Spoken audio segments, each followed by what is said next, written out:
Hi, this is Indy with Bags and Lifestyle. Thank you so much for watching this video. Welcome or welcome back. I'm happy that you are here. This video that you're going to see is actually some footage that I took several months ago of an item that I purchased, and I thought, hey, why not share it? It'll be a quick video. Definitely don't forget to like, share, and subscribe. All right, back with a unbagging, I guess you can call this, or unboxing. So, got this from Saks off 5th. And I saw it when I was in Arizona the other week, actually, at the Saks off 5th store. I thought it was cute.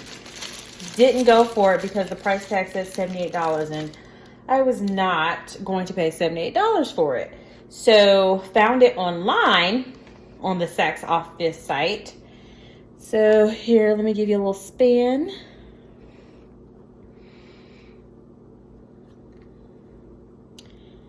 So cute. So I paid $40 for it. So it has a snap closure with a soft lining of some fabric. It does have a chain. So that's cute. So it can fit a few cards in the front. And then also there's a flap in the back,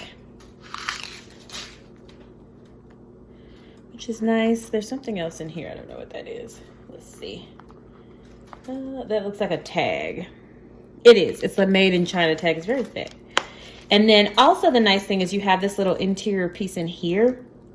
So that's nice because I thought I may be able to use my chapstick, but now that I'm seeing how these two rings here are inside of the, like it basically makes this opening short. So I don't think my chapstick is going to fit in there, but it can fit in there sticking straight up. But I think it's a cute little bag. I fell for it. Sorry.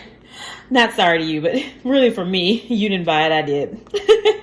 But I thought it was really cute, and it was only $39. So I think it was like $45, somewhere around there with tax and shipping. So I thought it was a cute little piece. I can take this to the gym.